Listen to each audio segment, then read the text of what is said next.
A donde quiera que vayas y donde quiera que estés, como familia estamos conectados.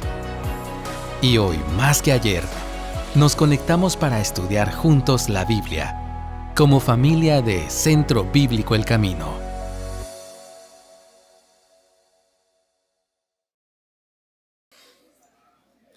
Perfecto. Bueno,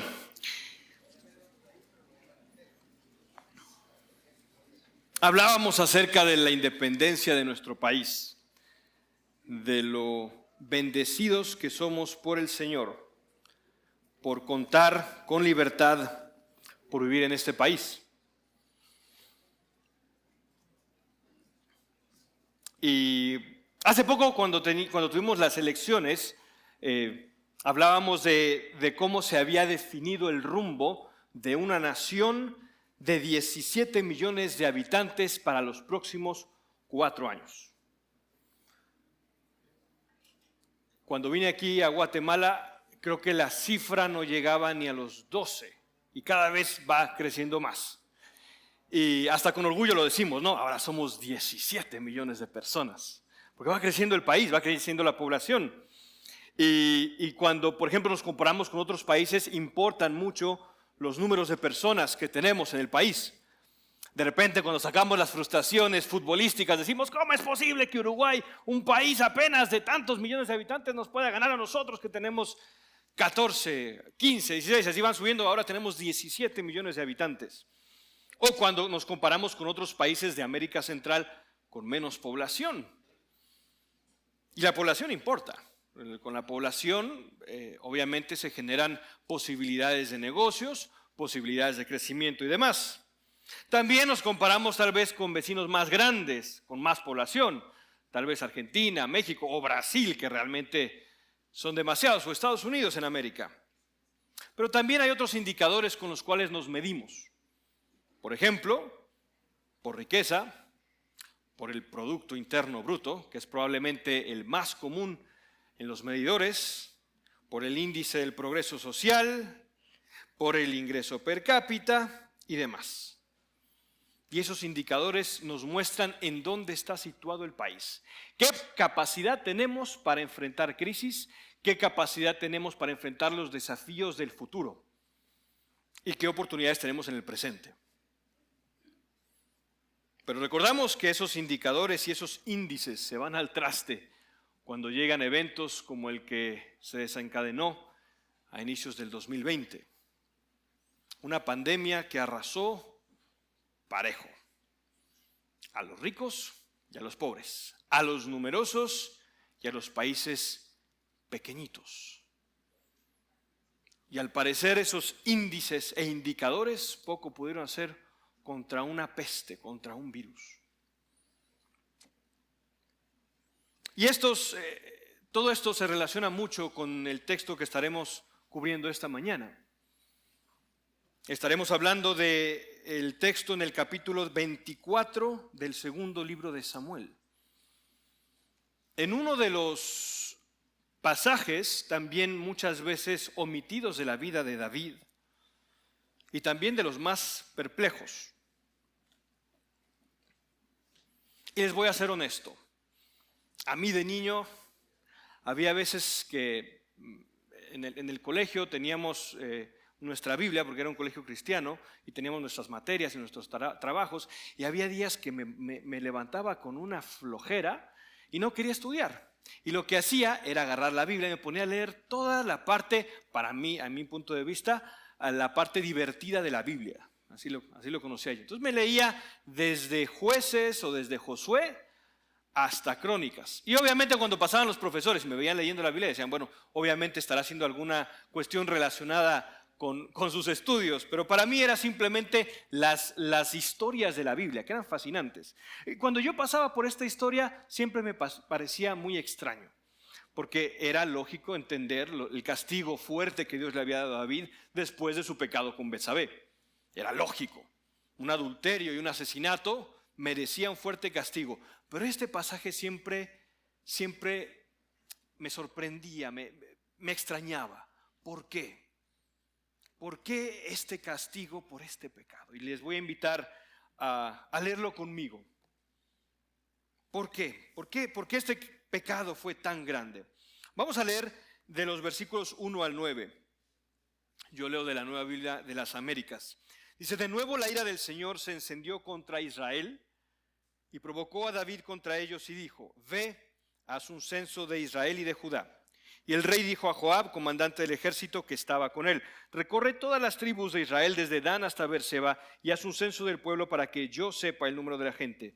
Pero Joab respondió al rey: que el Señor su Dios añada al pueblo 100 veces más de lo que son, mientras todavía vean los ojos de mi señor el rey. ¿Pero por qué se complace mi señor el rey en esto? Sin embargo, la palabra del rey prevaleció contra Joab y contra los jefes del ejército. Salieron pues Joab y los jefes del ejército de la presencia del rey para hacer el censo del pueblo de Israel.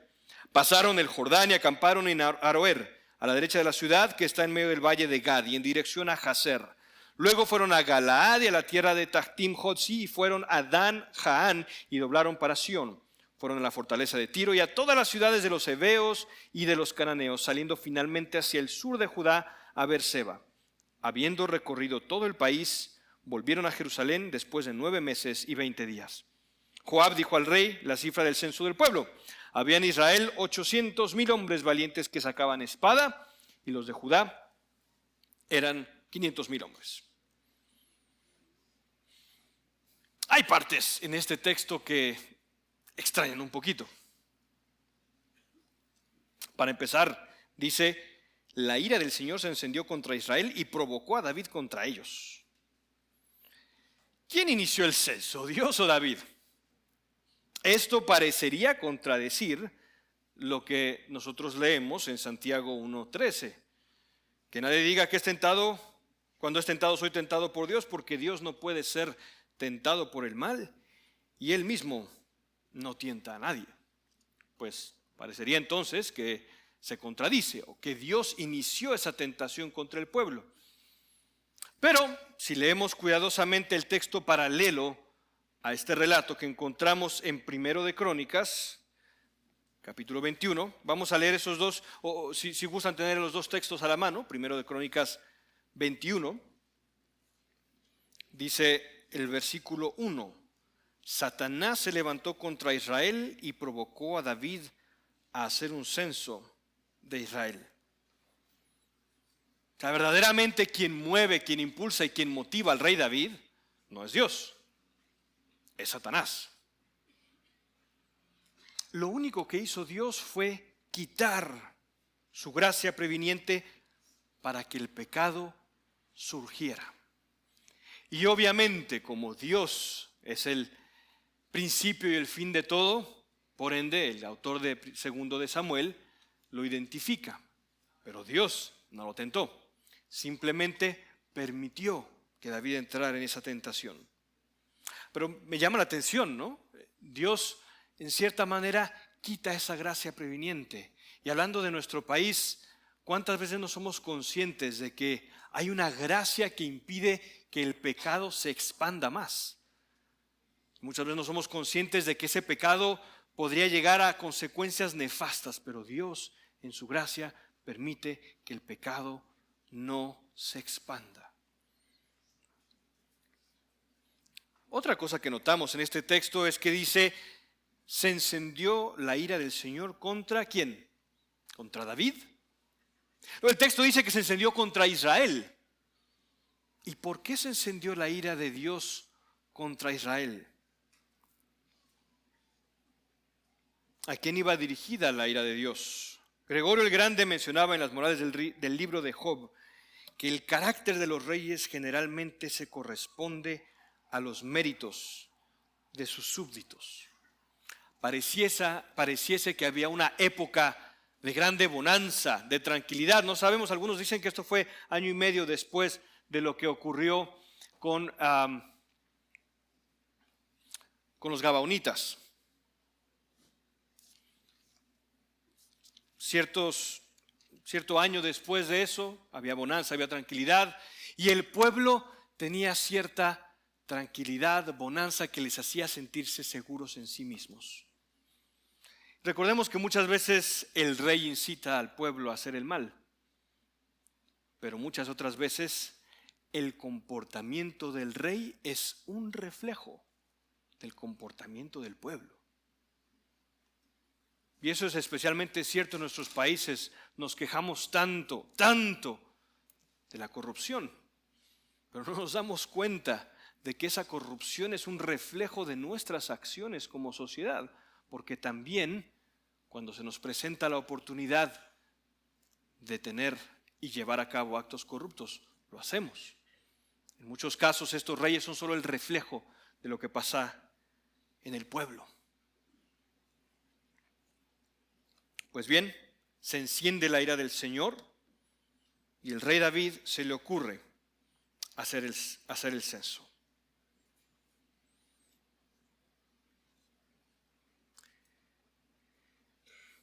¿Por qué era tan malo hacer un censo? Bueno, una breve referencia contextual la encontramos en Éxodo 30:12. En Éxodo 30:12, si vamos hacia los primeros libros de la Biblia, cada vez que se hacía un censo, cada persona debía pagar un precio por su persona. No sé exactamente cuánto valían esos ciclos de plata, tenían que pagar, 5.7 gramos de plata. De acuerdo con el cambio ahorita en Guatemala, eso representa 20 quetzales. Esos 20 quetzales eran para ricos y para pobres, parejo. Si fuera un equivalente a 20 quetzales, bueno, creo que cualquier persona, probablemente en un 80% de la población, contaría con ese dinero para poder pagarlo. ¿Por qué tenía que pagar cada persona una cantidad en un censo? Esto era para que las personas y los miembros del pueblo de Israel no pensaran que eran propios o que todo conteo permitiera recordar y reconocer que ellos no se pertenecían, sino se pertenecían a Dios. Cada vez que se hacía un censo tenían que pagar ellos simbólicamente por su rescate. Ellos no eran un pueblo cualquiera. Ellos eran un pueblo comprado y elegido por Dios, porque ¿quién los había sacado de Egipto? Dios. ¿Quién había hecho las señales portentosas en Egipto? Dios. ¿Se pertenecían ellos a ellos mismos? No. Entonces, cada vez que había un censo, la persona debía pagar en rescate de su persona. El censo era una actividad casi religiosa. No obstante, a David probablemente en su interés no estaba el hacer el censo para honrar a Dios. Es más, cuando leemos cuidadosamente el resultado del censo, dice, y eso también se ve en Crónicas, que eran los hombres que sacaban espada.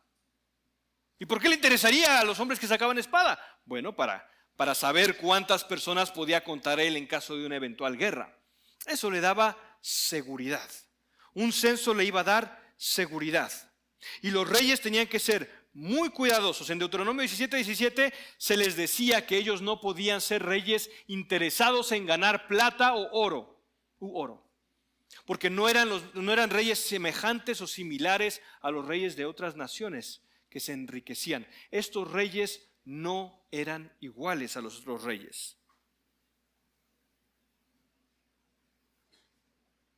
¿Por qué los nombres no importaban? Bueno, incluso antes David mismo lo había experimentado, tal vez se había enterado de lo que había pasado en 1 Samuel 14:6, cuando Jonatán va y conquista una fortaleza que tenían los filisteos, y Jonatán mismo decía en 1 Samuel 14:6, el Señor no está limitado a salvar con muchos o con pocos. El que confiaba en la fuerza armamentística mostraba que su seguridad estaba en la fuerza, no en el Señor.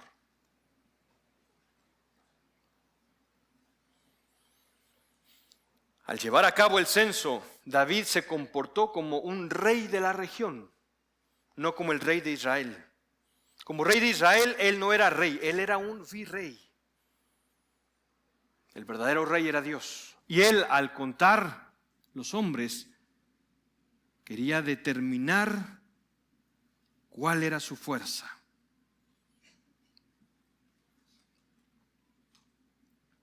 Quería poder confiar en sus hombres y depender de ellos en un conflicto.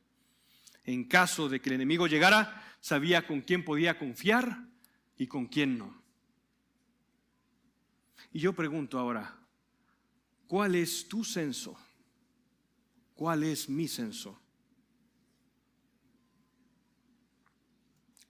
¿Una relación? ¿Una cuenta bancaria? ¿Posesiones? ¿El ser guapo, guapa? ¿El ser atractivo, apuesto? ¿El tener casaca? ¿El tener una linda familia? ¿El tener un buen testimonio? ¿Ese es tu censo? ¿Ese es tu censo?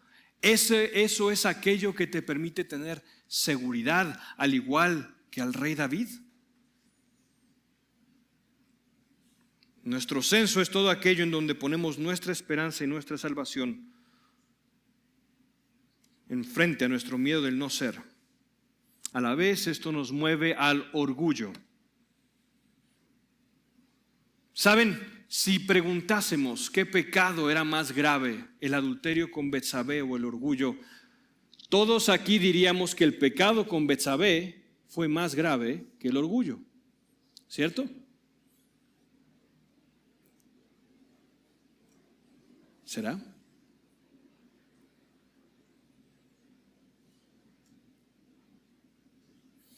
¿Saben por qué el orgullo es tan nefasto? Porque no puede haber salvación cuando hay orgullo. Porque el orgullo y la idolatría van de la mano. Porque al nosotros colocar nuestro centro de salvación en el censo, en estas cosas que nos dan seguridad, nosotros no podemos ser salvados por el Señor.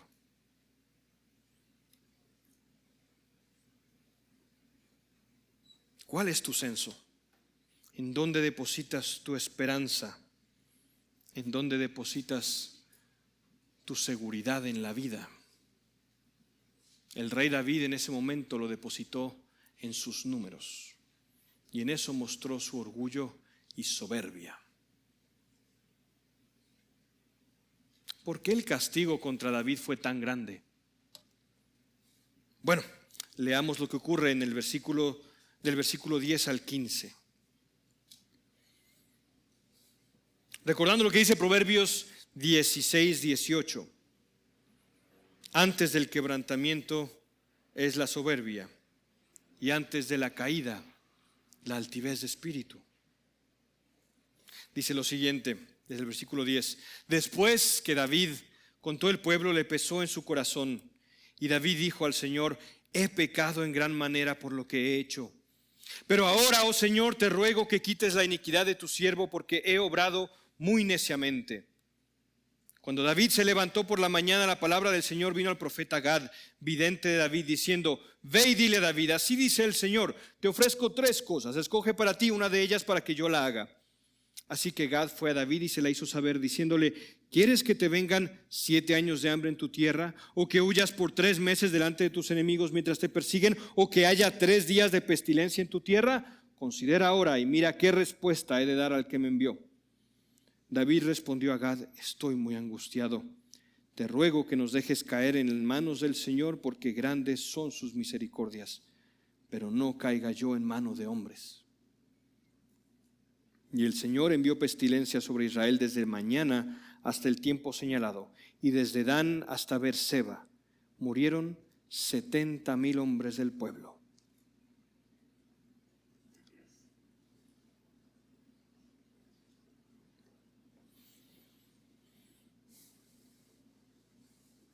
David olvidó el propósito por el cual había sido elegido y el propósito por el cual el pueblo también había sido elegido.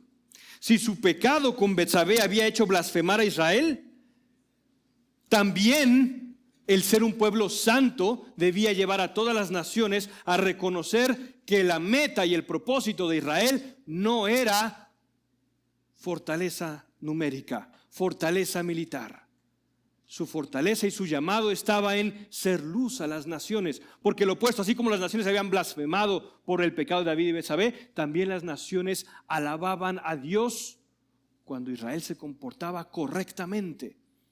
El propósito de Israel no era ser como las demás naciones. El propósito de Israel era ser un pueblo que fuese luz a las naciones. ¿Y cuántas veces nosotros olvidamos eso? Y lo que nosotros queremos hacer es tener una vida doble. Es decir, poder tener una vida de honor, de prestigio, de testimonio que me permita gloriarme ante las demás naciones de que yo soy diferente.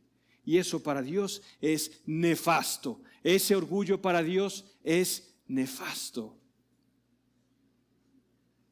Ese orgullo también hace que blasfemen las naciones ante Dios.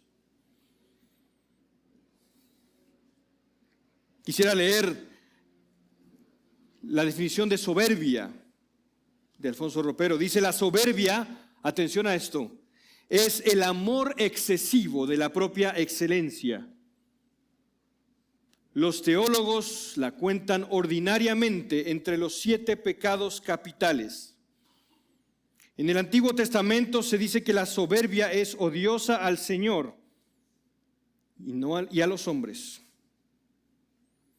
Se presenta como ridícula, puesto que el hombre es polvo y ceniza.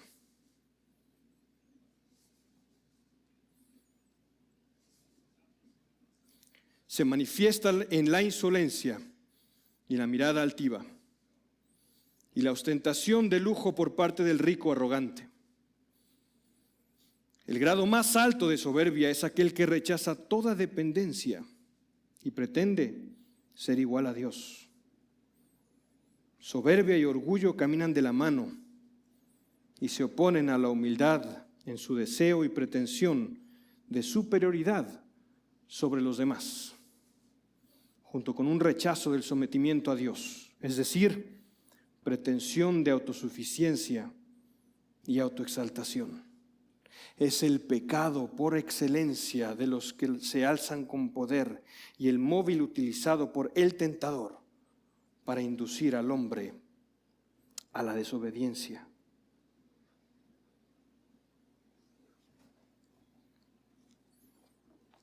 Es el primer pecado que cometió el hombre. Porque cuando Dios dijo no, el hombre dijo, ¿será? El pecado de David en este caso fue terriblemente grave, terriblemente serio. ¿Y cuál fue el castigo? Bueno, el castigo fue la peste. Y ustedes se recordarán en Éxodo, ¿cuáles fueron los hechos portentosos que Dios hizo para sacar al pueblo de Israel? Las pestes. En la antigüedad la peste tenía un componente terriblemente divino. A las personas les aterraba la peste. ¿Por qué? Porque si tenían una lucha contra otro ejército, tal vez podían desarrollar mejor armamento, mejores estrategias, mejores tácticas de guerra o un mejor comandante. Pero si había una peste que no se pudiera ver, un contagio que no fuera visible, ¿cómo se podían defender contra la peste? Para ellos la peste era el castigo divino por excelencia. Y en este caso los que murieron fueron 3 veces más el número de aquellos soldados que murieron en la batalla contra David en la rebelión de Absalón. Es decir, los soldados del ejército de Absalón que perecieron no llegaron ni a la 1/3 parte de los hombres que murieron aquí. Terrible. ¿Nos damos cuenta de la dimensión? 70,000 hombres del pueblo.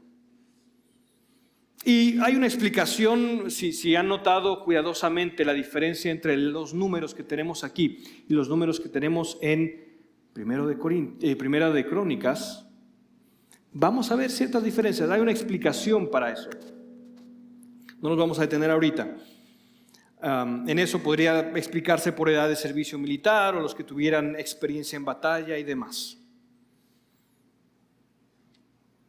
Ante el pecado hubo plaga, hubo una consecuencia. Primer acto, Por cierto, encontré 3 actos. No es por ser el típico 1, 2 y 3. No encontré más. Podía haber encontrado 2 o 4, pero no encontré más que 3. Bueno, primer acto, el pecado, el orgullo. Segundo acto, el castigo, la pestilencia, la plaga. Y en la solicitud del rey David podemos ver levemente por qué él era un hombre conforme al corazón de Dios. Porque tal vez si a ti te hubieran dado a escoger, bueno, pestilencia u otro ejército atacándote, podríamos haber pensado, bueno, el otro ejército, tal vez yo puedo tener más fuerza que el otro ejército, tal vez yo puedo tener más estrategia que el otro ejército. Pero ¿cuál fue la respuesta de David? La respuesta de David es: estoy muy angustiado, te ruego que nos dejes caer en manos del Señor, porque grandes son sus misericordias. Grandes son sus misericordias.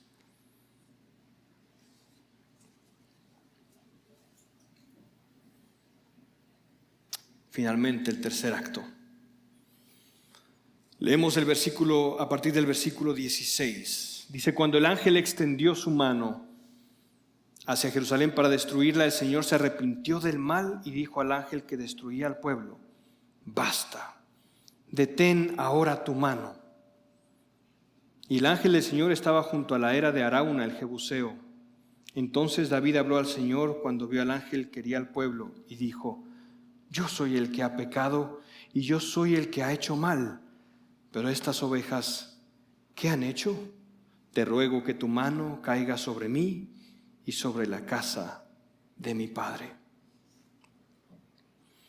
Y lo primero que observamos ahí es misericordia de parte del Señor. La misericordia de parte del Señor que, primero, ojo, vemos el arrepentimiento de David cuando se da cuenta de lo que había hecho. Después, la misericordia de Dios mostrándose cuando detiene la mano del ángel. En Crónicas dice que había una espada que se detiene, la espada del Señor, que se detiene en la era de Arauna. Arauna, y también tiene otro nombre, Ornán. Eso es cuestión del título. En uno se da el nombre y en otro se da el título. Y David hace algo. Él pregunta: ¿por qué debe de sufrir el pueblo por mi pecado? Y Dios no responde esa pregunta. Pero en el versículo 16 se ve cómo Él detiene la espada y no castiga al pueblo conforme a sus pecados. Saben, ustedes y yo debemos de recordar constantemente eso. El mismo Dios del que predicó Jonathan Edwards en su sermón, Pecadores en manos del Dios airado, es el Dios que sigue estando ahora y cuya ira y santidad es diametralmente opuesta a nosotros. Dios no te ha castigado conforme a tus pecados. Ha tenido misericordia contigo y conmigo. Si Dios nos hubiera castigado conforme a nuestros pecados, hace ya mucho que nuestra iglesia había sido desaparecido, nosotros habríamos desaparecido. Pero Dios es grande en misericordia.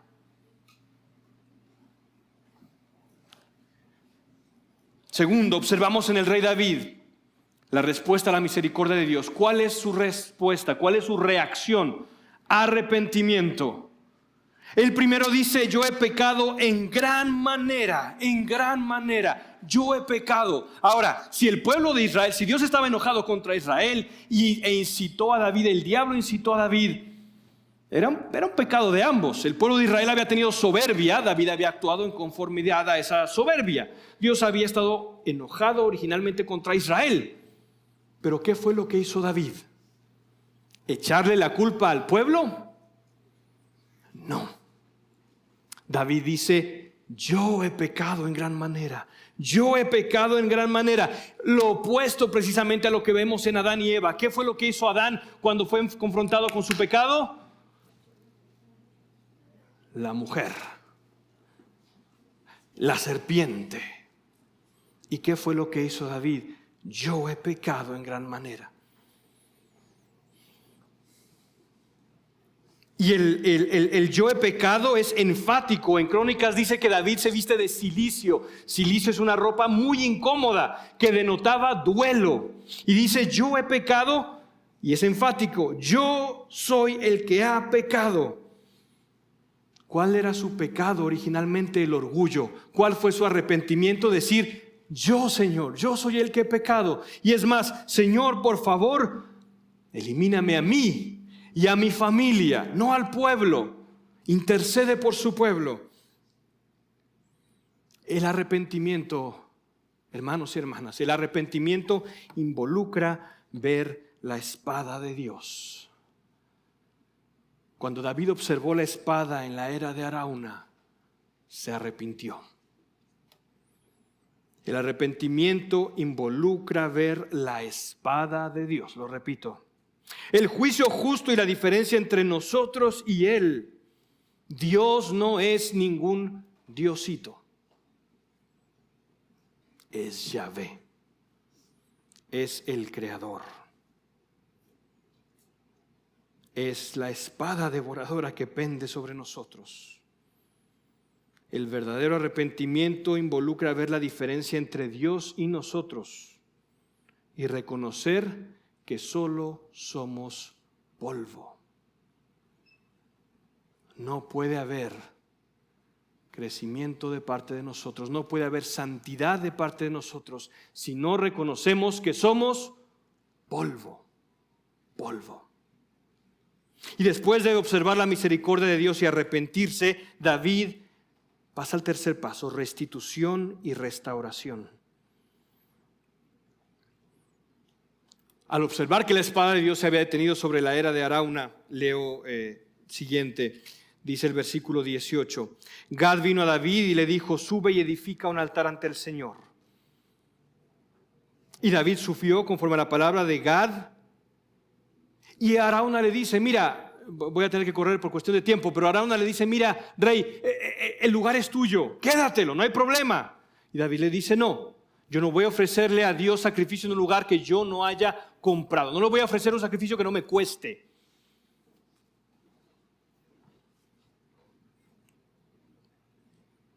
Y después de haber ofrecido al Señor, ¿saben qué ocurre? En Crónicas se complementa el relato. Puede usted abrir su Biblia y leer en Crónicas mientras cuento lo siguiente. En Levítico 1, 3 y 4 se hablan de los distintos tipos de ofrendas. Y había una ofrenda específica que era el holocausto. El holocausto era la expiación por el precio del rescate, pagado para reconciliar y hacer que la persona fuera aceptable a Dios. Y había ofrendas que eran quemadas parcialmente y la otra parte eran para el levita, para que comiera. Pero el holocausto era ofrenda quemada por expiación. Y en Crónicas dice que después de que David ofrece sacrificio, Dios quema por completo el sacrificio. Aquí vemos la restauración de David y el perdón de parte de Dios. De nuevo, vemos misericordia, arrepentimiento, restitución y restauración. Quisiera terminar con unas aplicaciones respecto a este pasaje. Primeramente, tú y yo debemos de preguntarnos por nuestro censo. ¿Cuál es tu censo? ¿Cuál es mi censo? ¿De qué manera tú y yo encontramos seguridad en la vida? ¿De qué manera el orgullo nos hace pensar que somos algo cuando no somos nada? Patojos, patojas, primero ustedes. Ni por casaquero, ni por guapo, ni por fuerte. Ante Dios eres polvo. Patoja, ni lo bella, ni lo linda, ni tus amistades. Ante Dios eres polvo. Adultos, las posesiones, los títulos, las carreras, las empresas, los autos, las casas, las posesiones son polvo. Tú ante Dios eres polvo. No puedes poner tu esperanza ahí. Tu familia es polvo. Adulto mayor, tu familia, tu legado, tu pasado, lo que has hecho, lo que has logrado, también es polvo. Nuestros mejores actos son trapos de inmundicia cuando no son transformados por Cristo. Segundo, debemos de huir del orgullo. Huyan del orgullo, huyamos del orgullo. Al igual que hablamos de las consecuencias nefastas del pecado con Betsabé, el orgullo también tiene consecuencias nefastas. Nefastas. No puede haber un verdadero cristiano con orgullo, porque el orgullo es precisamente reconocer ante la cruz que no somos nada. Tercero, debemos de reconocer la santidad de Dios. Cuarto, debemos de reconocer la misericordia de Dios en nuestras vidas. Y finalmente debemos de reconocer la fidelidad de Dios en nuestras vidas. Y cuando hablamos acerca de la santidad, de la misericordia de Dios y de la fidelidad de Dios, hay un pedazo en este relato que de nuevo se vuelve a teñir de la sangre roja carmesí del Gólgota. ¿Por qué? Porque en la era de Arauna que David compró, donde colocó el sacrificio que fue quemado por completo por Dios, en ese mismo sitio Dios eligió que hubiese un templo construido años después por su hijo Salomón, en donde constantemente se hizo referencia a ese sacrificio perfecto que vendría años después. Un templo en donde había un sitio que separaba lo santo de lo santísimo. Nadie podía jamás llegar al lugar santísimo a menos que fuera de la parte de miembro de la tribu de Leví, y solamente 2 veces al año. Y cuando Cristo murió, ese velo se rasgó, porque ahí moría el verdadero sacrificio de Dios. Y en ese lugar de la era de Arauna donde David construyó ese altar, se rasgó el velo en 2, indicando que la salvación se encontraba en Jesús, que esos sacrificios solo eran un ejemplo temporal del sacrificio perfecto. Y finalmente, cada pecado de David primero recordaba esa frustración. Y recordemos, después en Crónicas y en Reyes vemos, este rey no se comportó como David mi siervo, no lo hizo como David mi siervo. Cada fallo llevaba a una añoranza del verdadero rey que sí cumpliera la voluntad de Dios. El verdadero rey vendría y se proyectaría para el futuro. La confesión de fe en Jesús es la culminación de las esperanzas mesiánicas davídicas. Esa confesión nos obliga a afirmar el papel de Jesús en la historia de la salvación y que de hecho la historia está avanzando hacia el propósito específico de Dios. Decir sí a Jesús como Mesías es aliarse con Él y formar parte de la trascendental historia de la redención de Dios en el mundo. Decir sí a Jesús es asumir nuestras responsabilidades y entregarnos a Él como sus seguidores. Reclamar la finalidad para Jesucristo es afirmar que el compromiso con Él es la forma en que los seres humanos pueden alinearse verdaderamente con el fin último para el cual todas las cosas fueron creadas. Decir sí a Jesús es poner nuestro orgullo ahí y declararlo como verdadero Rey. Oremos. Padre Celestial, al igual que el rey David, nosotros somos constantemente atacados por nuestro orgullo. Somos atacados por nuestro orgullo porque pensamos que nosotros somos algo en vez de nada.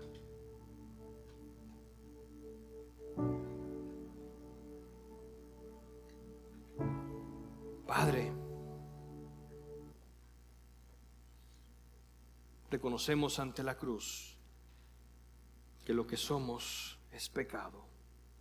Reconocemos ante la cruz que lo que somos es miseria. Y reconocemos que nuestra única esperanza de salvación está en ti. Reconocemos, al igual que el rey David, que grande es tu misericordia. David puso su fe en tu fidelidad, Señor, en tu fidelidad. ¿Por qué? Porque eres el mismo ayer, hoy y por los siglos. Y el mismo Dios que pudo perdonar a David por su orgullo. El mismo Dios que perdonó mis pecados por gracia. Es el mismo Dios que me permitirá encarar el mañana no confiando en mí mismo, en mi orgullo, en mis riquezas, en mi apariencia, en mis habilidades, en mis títulos, en nada de lo que yo soy o tenga, sino en Jesús. Y puedo hacer eso, Señor, porque confío en tu fidelidad. Tu fidelidad. Alabamos tu fidelidad. A donde quiera que vayas y donde quiera que estés, mantente conectado con Dios. Y también conéctate con nosotros a través de nuestras redes sociales. Hasta pronto.